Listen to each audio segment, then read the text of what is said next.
Hello friends, सितंबर 2024 exam आने वाली है। जुलाई चल रहा है तो मोटे तौर पर अपने पास 2 महीने हैं। तो आइए इन 2 महीनों के अंदर पढ़ाई थोड़ी स्मार्ट तरीके से करें। इस वीडियो में स्पेसिफिकली बात करूंगा मैं सीए इंटर कॉस्टिंग पेपर की। भाई कॉस्टिंग में मोटे तौर पर मेरे हिसाब से 15 चैप्टर हैं। पढ़ने हमें 15 के 15 चैप्टर हैं, मगर पढ़ना किस सीक्वेंस में है, कौन से चैप्टर ज्यादा इंपॉर्टेंट है सितंबर 24 के लिए और कौन से कम इंपॉर्टेंट है, उसके बारे में इस वीडियो में बात करेंगे।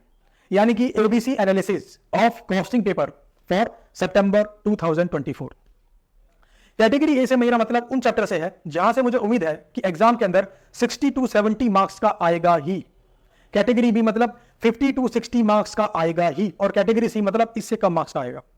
कैटेगरी ए का मतलब है हमें इन चैप्टर्स को पहले करना है, ज्यादा डिटेल में करना है, ज्यादा रिवाइज करना है। कैटेगरी बी मतलब समय देना है, बट कैटेगरी ए के कंपैरिजन में थोड़ा कम समय, और कैटेगरी सी मतलब सबसे कम समय। हार्ड वर्क तो सभी करते हैं, स्मार्ट वर्क करके देखो। सबसे पहले कैटेगरी ए के अंदर अपनी मेन एनर्जी दो, मेन टाइम दो, फिर category B and then category C.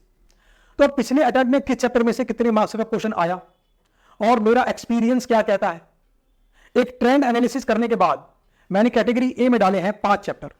तो इन चैप्टर के नाम आप लिख लो। चैप्टर नंबर 1 है आपका मटेरियल कॉस्ट, चैप्टर नंबर 2 है employee cost and direct expense, chapter number 3 है activity based costing, chapter number 4 है reconciliation of cost and financial profit, और चैप्टर नंबर 5 है स्टैंडर्ड कॉस्टिंग। ये 5 चैप्टर कैटेगरी ए में है मेरे हिसाब से इस कमिंग अटेम्प्ट के लिए। तो कैटेगरी ए वाले चैप्टर्स को आपने ज्यादा टाइम देना है, मतलब यहां पर पढ़ाई करने में कंजूसी नहीं करनी, टाइम का प्रेशर नहीं लेना कि समय कम है तो फटाफट कर दो, नहीं, कैटेगरी ए वाले को भरपूर समय दो। अब पढ़ाई कैसे करनी है, जैसे मान लो कैटेगरी ए वाला आपने एक चैप्टर पढ़ा, चैप्टर का नाम है मटेरियल कॉस्ट। सबसे पहले पढ़ो उसके सारे कॉन्सेप्ट, पढ़ो समझो और फॉर्मूलोज को याद कर लो। ट्रिक अगर आपने मुझसे क्लास ली है तो मैंने मैक्सिमम जगह आपको याद करने की ट्रिक भी दी है, क्योंकि एग्जाम के अंदर स्पीड में काम करना पड़ेगा, है ना। तो सबसे पहले कॉन्सेप्ट को रिवाइज कर लिया, उसके बाद हर चैप्टर के जितने भी क्वेश्चंस हैं उन्हें कैटेगरी एबीसी में तोड़ लिया। एग्जांपल के लिए बात कर रहा था मैं, चैप्टर का नाम था मटेरियल कॉस्ट। तो मान लीजिए आपकी बुक के अंदर 40 क्वेश्चन है मटेरियल कॉस्ट के, तो आपने करना क्या है, उन 40 के 40 क्वेश्चन को आपके डिफिकल्टी लेवल के हिसाब से कैटेगरी ए, बी और सी में डाल दो। जो आपको बहुत डिफिकल्ट लगता है कैटेगरी ए में, जिसमें कुछ पॉइंट डिफिकल्ट लगते हैं कैटेगरी बी में, और जिसमें कुछ भी डिफिकल्ट लगता ही नहीं कैटेगरी सी में। और ध्यान देना, क्वेश्चन की कैटेगरी ए बी सी आप डिसाइड करोगे, मैं नहीं। क्यों? डिफिकल्टी लेवल वहां पर आपका इंश्योर करना है, मेरा नहीं।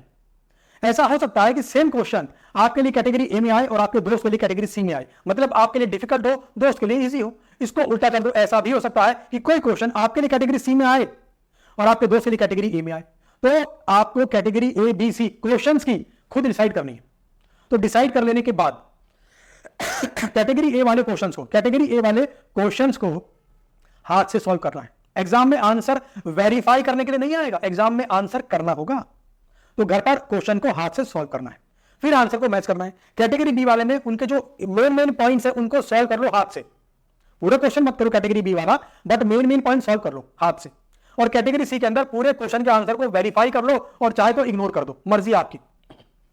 ये रिवीजन व्यू पॉइंट से बोल रहा हूं मैं, समझे बात को। तो करना क्या, पहले concept, then category A question solve करेंगे हाथ से, कैटेगरी बी के मुश्किल पॉइंट सॉल्व करेंगे हाथ से, और बाकी आंसर को वेरीफाई करेंगे, और कैटेगरी सी के आंसर को वेरीफाई करेंगे। तो कैटेगरी ए में दे दिया मैंने 5 चैप्टर। इसके बाद आता हूं मैं कैटेगरी बी पर। कैटेगरी बी चैप्टर्स के नाम मेरे हिसाब से हैं cost sheet, overhead, integrated and non integrated and marginal costing and service costing. ये 5 चैप्टर मेरे हिसाब से कैटेगरी बी चैप्टर है इस कमिंग अटेम्प्ट के लिए। तो कैटेगरी बी मतलब 40 to 50 marks minimum. Same technique यहां पे लगेगी, कॉन्सेप्ट, फिर कैटेगरी ए क्वेश्चन हाथ से सॉल्व करो, कैटेगरी बी क्वेश्चन के मेन पॉइंट्स के आंसर को वेरीफाई, मतलब कैटेगरी बी के मेन पॉइंट्स है उसको लिख लो, हाथ सॉल्व करो, बाकी वेरीफाई कर लो, कैटेगरी सी का आंसर को वेरीफाई कर लो। उसके बाद category C chapter. Category C में मेरे हिसाब से 4 chapter, job and batch costing, process costing, joint and by product and budget. ये 4 चैप्टर मेरे हिसाब से कैटेगरी सी में आएंगे, ठीक है जी। तो कैटेगरी ए, बी और सी मैंने आपको दे दिया, और उम्मीद करता हूं कि आपने अपनी नोटबुक में इसको नोट कर लिया होगा।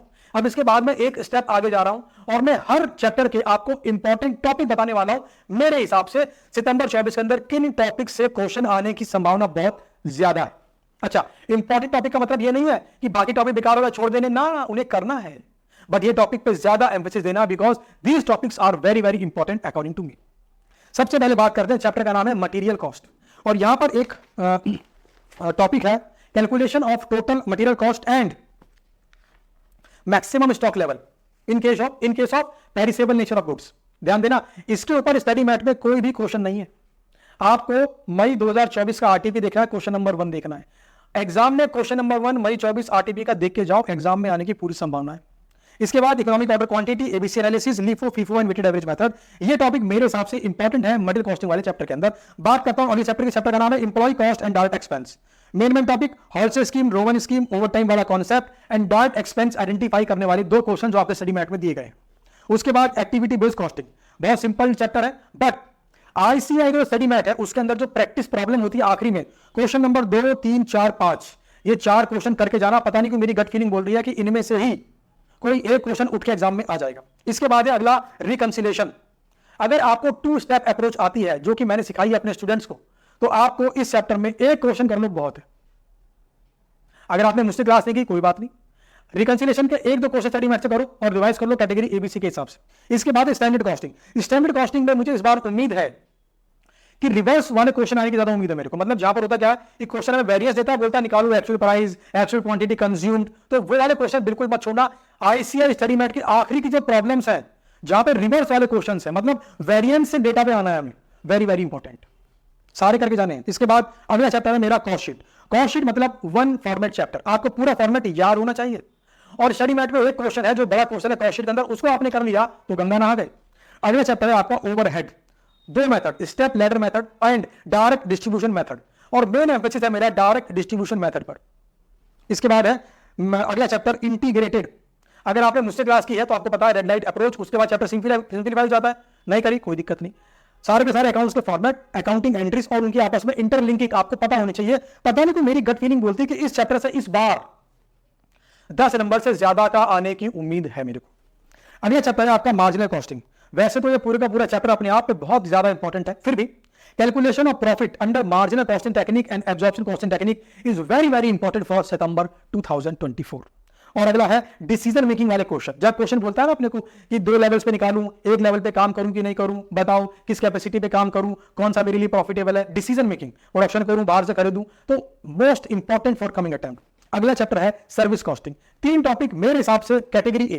पहला स्कूल वाले क्वेश्चंस, दूसरा है हॉस्पिटल वाले क्वेश्चंस और तीसरा है टोल रोड वाले क्वेश्चन। इसके बाद जॉब एंड बैच कॉस्टिंग, बहुत छोटा चैप्टर है, आप आराम से कर लेंगे।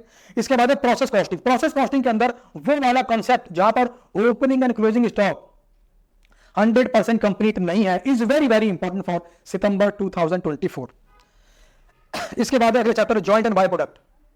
फर्दर प्रोसेस करूं या ना करूं is very very important, these type of questions. उसके बाद है बजट।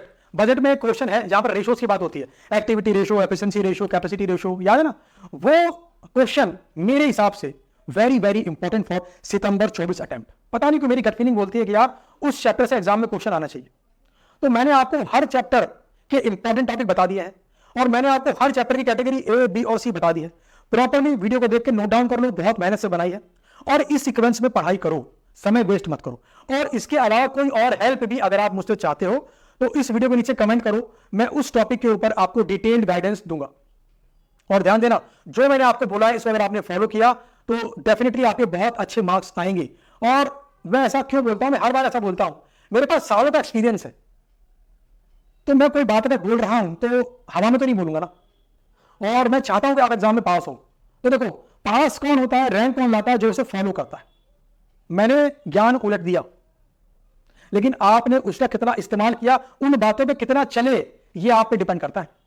तो भाई साहब, जैसे हाँ अभी एग्जांपल देता हूं मैं आपको, ऑल इंडिया रैंक 2 यज्ञ ललित कॉस्टिंग में 96 मार्क्स लेकर आए। उन्होंने बताया कि उन्होंने ये टेक्निक फॉलो करी, एबीसी एनालिसिस। कॉन्सेप्ट पहले रिवाइज करो, क्वेश्चन हाथ से सॉल्व करो। कितने नंबर आए? 100 में से 96, और 4 नंबर का पेपर तो छूट गया उनसे, यानी 96 का लिखा, 96 आए। ये कब होगा? जब आप बताई गई रास्ते पर चलोगे। तो उम्मीद करता हूं आप बताए गए रास्ते पर चलोगे। Thank you and best of luck for your exam.